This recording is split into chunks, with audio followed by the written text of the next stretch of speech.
Alright, so we're down in South Australia at Smokey Bay, one of our favourite places, but the weather's not agreeing with us very much at the moment.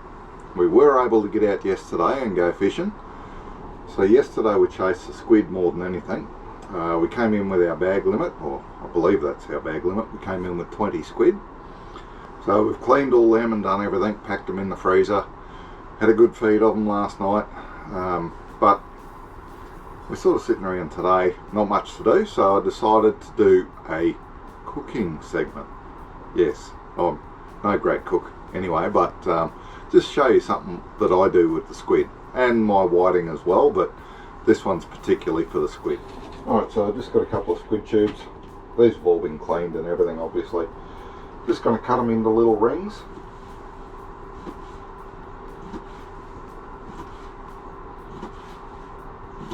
I picked the two smallest tubes. The bigger ones I like to cook up. I love deep fried squid. I love pickled squid. So anyway, we'll fast forward to when this is done. Yeah, there's enough water in there. Bring a little bit of water to the boil. Got our squid there. So all we're going to do is blanch this for about 20 to 30 seconds, pull it out, and then I'll make up the pickle solution, and I'll show you how to do that. It took me a long time to work out a really good pickle solution that works for squid and works for fish, so I'm going to pass that on today. Alright, so we've got the water nearly boiling. Yeah, well, it is boiling, so we'll chuck the squid in.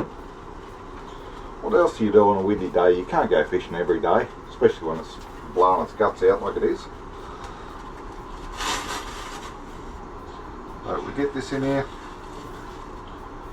20 to 30 seconds, and you do need a good sievie type spoon, ladle thing, whatever this is with holes in it. You'll need one of them.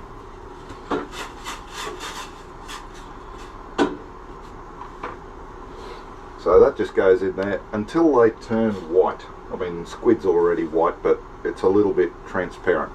So once it goes a solid white, 20 to 30 seconds at the most, pull it out. That'll do.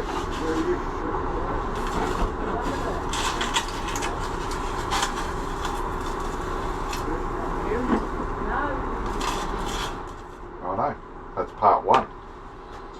Pretty easy really, isn't it? Even I can do it. Okay, not too many ingredients in this, but I will show you something we do for travelling.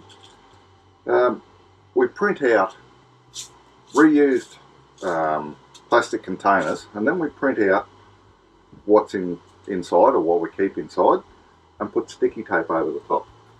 So whenever you go into the cupboard, you can see what's in there. And it stays there for ages, like I'm talking years. These fruit containers are brilliant. That and the Vegemite jars, plastic Vegemite jars, you don't have to worry about them breaking. And the other ones that we use for flour, they are actually flour containers. You use them for sugar, anything that you use a lot of that you want to carry with you. It's not breakable, they're going to last forever, and it just works. Okay, so pretty simple solution. You need a clean jar, which I prepared earlier. 2 teaspoons, these are, of cooking salt.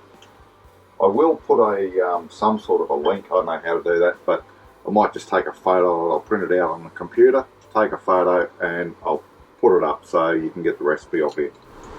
So 2 teaspoons of cooking salt.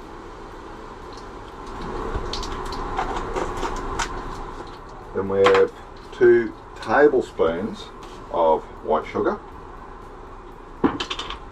2 tablespoons of brown sugar. Now I didn't say this was healthy or it'd be good for you, so, but it does taste nice. And then all we need, a little bit of pickling spices, Usually just go half a teaspoon, something small. Make sure you mix them up and get a good variety in there. And then boiling water. Just enough to dissolve everything and get the smells going with all of the spices. I quite often put a little bit of onion diced up in there as well. Righto, nice and dissolved. We can top it up with a good vinegar. I like this Cornwall's one. If you're using this pickle solution for fish, you don't need to pre-cook it. You just put it in raw and leave it for a good 24 hours. About 3/4 full.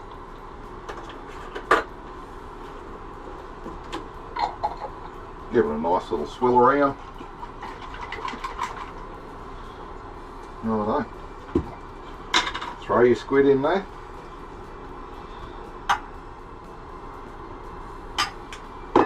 Righto, that's full. I'll have to rinse that off before I put it in the fridge. And that just goes in the fridge. Oh look, you could probably eat it after 6 or 8 hours. I like to leave it overnight. And then the next afternoon, with a couple of cold beers, tell you what, you might as well take the lid off and throw it away, because you never put the lid back on.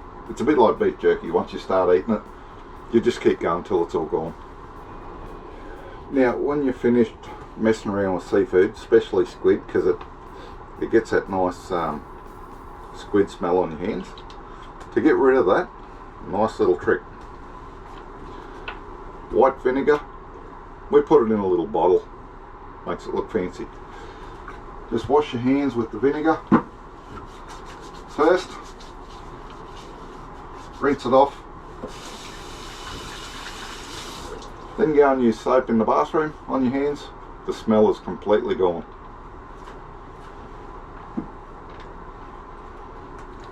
Too easy.